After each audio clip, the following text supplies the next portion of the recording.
Hi everyone. Today is Thursday, February the 13th. My name is Anne-Marie Band, and this is the Moneyball Morning Report for the Benzinga Pro platform. So we're starting with the futures. We noticed yesterday there was a CPI number, and wow, we just got some other number come in. Huge wick down. Let me flatten that trade. I did not expect it to move that fast. Okay. Like trading in the pre-market, it's quiet, very rhythmic.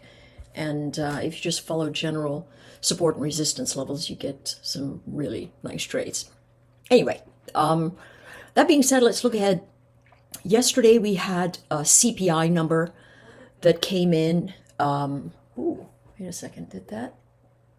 Oh, well, that was nice. Okay.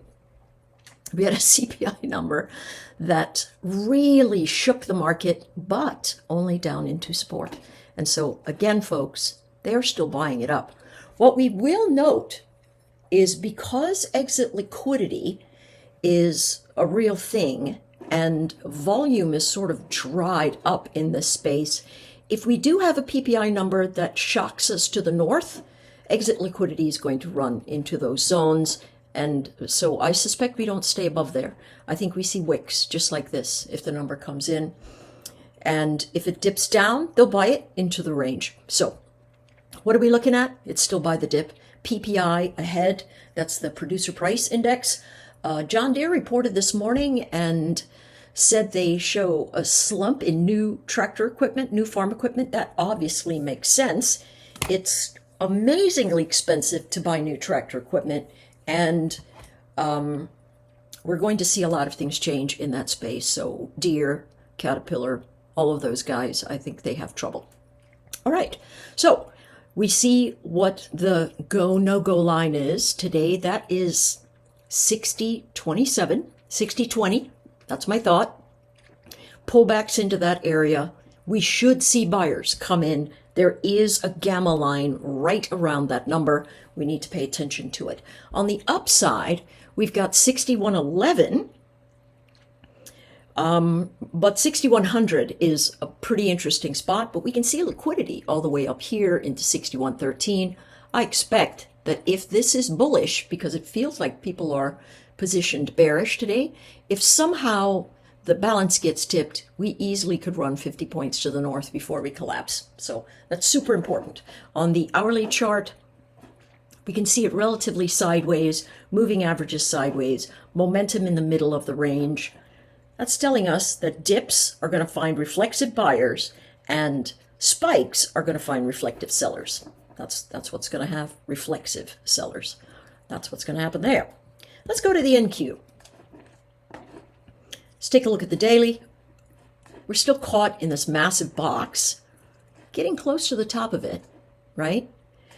I think with earnings, what we are noticing is that a lot of folks are guiding a little bit lower, and that's making everyone just sort of not be as enthusiastic. I also read a Goldman Sachs article this morning that says equity inflows are slowing, and that's for the last month that they had in play.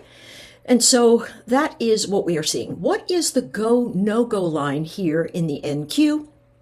I think that number is still 21,700.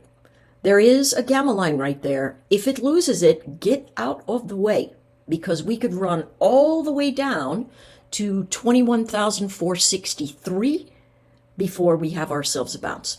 If you're interested in shorting, because we're at the top of the range, that's not a bad idea.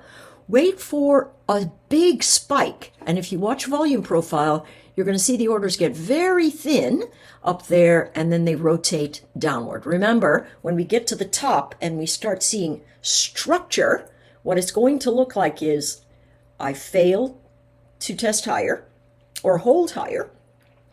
I retest support, and on my bounce action, I fail to hold. Now, in a broader formation, this is what we're looking at. Here we are, fails to hold higher, retest support, bounces, but doesn't make another high. This great big daily formation is telling us that there are shorting opportunities up here. To me, that is what this is saying. Okay, it is still by the dip, no doubt about it. But you're going to get a lot of bang for your buck if you're looking at the top of these ranges near the gamma lines, which, we're looking at some of them 21,900, 21,880. Price action will also tell us that. Okay, so that's what we need to consider. Let's go to the YM.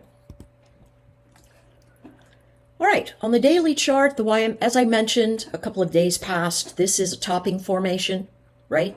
And this is exactly what's happening. Notice, buyers are still coming in here. What is the slope of this Keltner band? It's up. Now, this edge of the band says that there are sellers above us, but buyers below us. And so the deeper dips are going to find buy zones. The go, no-go line for the YM is still 44,000, but indeed, look at the structure. First, we fail to close higher. Second, we break into support. Third, we punch up and make a lower high. Now notice, that's what this is doing. Double topping formation. This formation to the left is a little bit like our look above and fail. But the structure for the failing event always looks the same. 1, I stop going higher. 2, I pull back into support.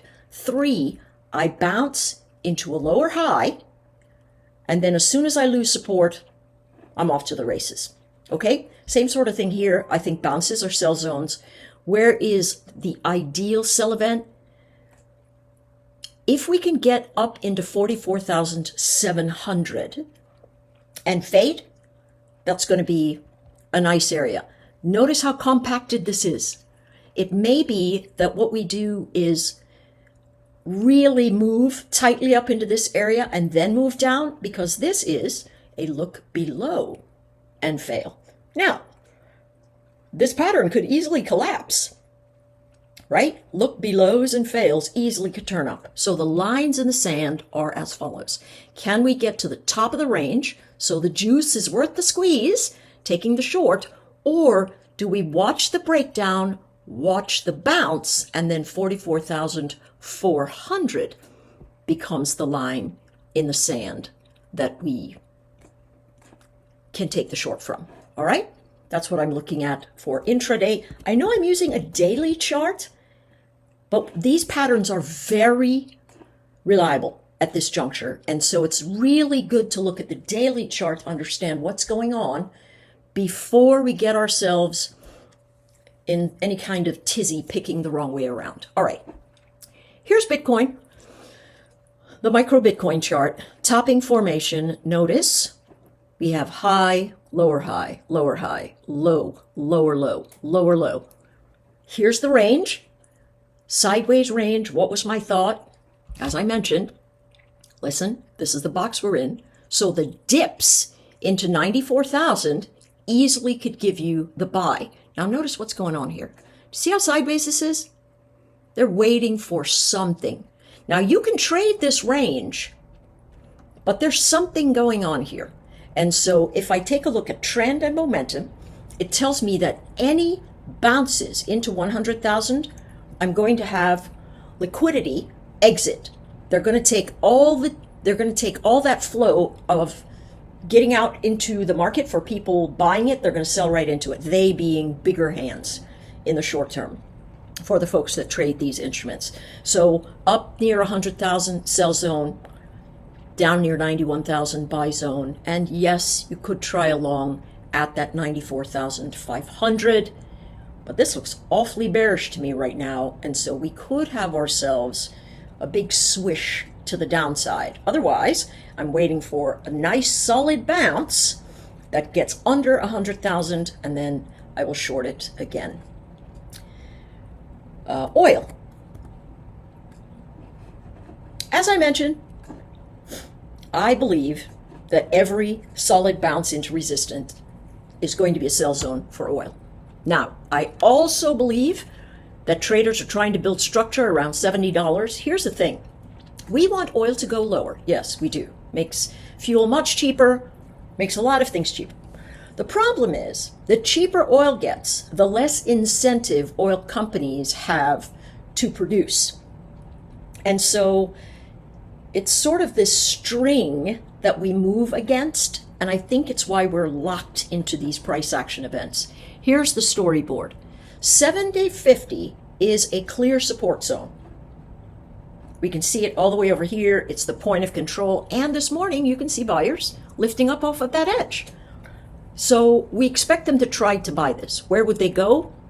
Into resistance, $73 or so, if it gets to that area, and then another collapse. Here's something else. If the PPI comes in, and again, that's a producer price index, if that comes in and the market responds negatively towards that, oil's going to fade, and we're going to come down to 68.50. So what is the go, no-go line here? Well, I like the bounces to go short because that's with the element of trend. And so that means if I get anywhere near $73, I'm going to start stalking a short. And I'm going to sell it. And then when it comes back into 72, I'll watch it. When it comes back into 71.20, I'll watch it. When it comes into 70.50, I'll cover it. So, Anne-Marie, by default, does that mean that I have a trade here at 70.50? Why, yes, you probably do. But it's better to wait until after the jobs numbers today. Okay? Trend is definitively down in my mind, but the wide range says there are a lot of buyers trying to hang on here.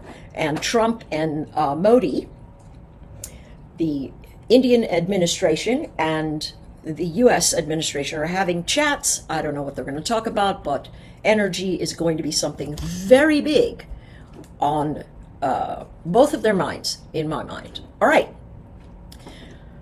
You know, here we are with gold, and the narrative of people being fearful, and that's why gold is going up. I hear you. There's probably something to that. But the bigger thing is that central banks continue to buy gold hand over fist. And as long as they are buying that, and as I mentioned yesterday, they're going directly to the smelters and the people pulling it out of the ground and saying, hey, listen, you don't even have to smelt it. Just give it to us raw and we'll take it and smelt it. That's a big deal. And so that's pushing gold up.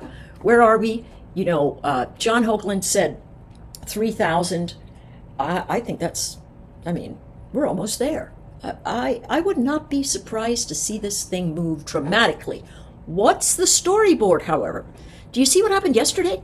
It pulled almost all the way down to our 28.77 area before it bounced. I'm going to move that up. I'm going to call it 28.87. Here's the next one, the support zone, 29.08. What do I want to see?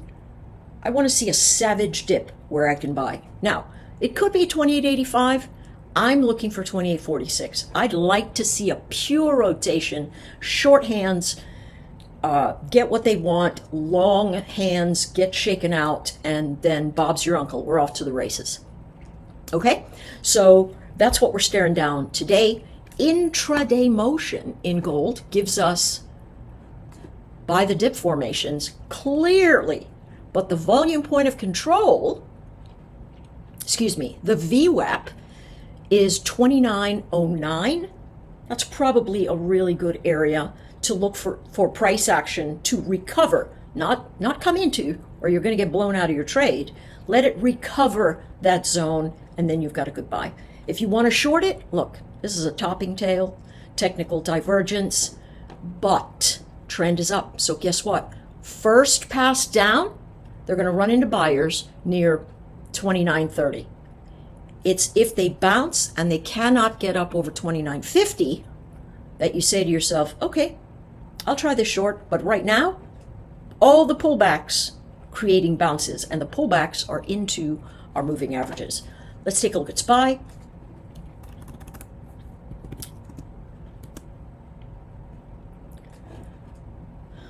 Same story, different day. Great bounce action at the recovery of 600 yesterday.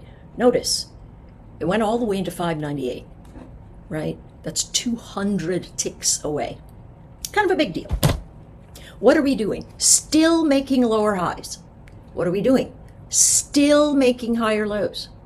This area, very congested. Every one of these candlesticks is bullish. It means that although we dipped down, we ended up on the green side of things. If that changes, we're going to have ourselves a run to the downside. But look, you see the slope of this Keltner band up here? Dips are buys. They are. They are defending these low levels. Now, if you're saying, Emery, I don't want to wait until it comes into there to buy. Why can't I take a short? You can. But it's got to be at resistance when price action breaks down. My thought is 605 area. Absolutely. 605. If it comes into that zone, really bounces, and then begins to collapse, you've got, you'll be cooking with gas, right? Sorry, that made me think of an old joke. So that's what we're staring down. All right, let's take a look at the Qs.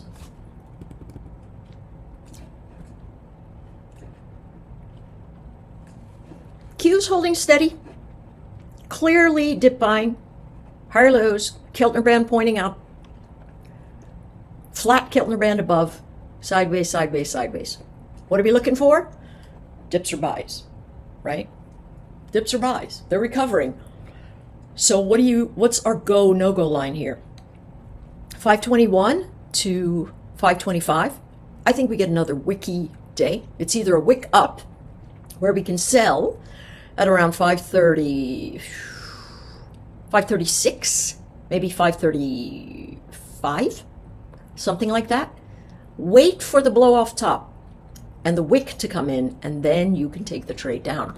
If it breaks savagely to the south, remember, yesterday we had a very sharp move that completely reversed. Today, we could have the same thing, or we could have continuation of that really sharp move because the market is in the space of breaking. Now, I think it's going to need news to do that, but we'll just have to see. Just want to be really, really careful here. No longs if we break 521 until we get to 516 and then potentially 508. All right? That's how the market's looking today.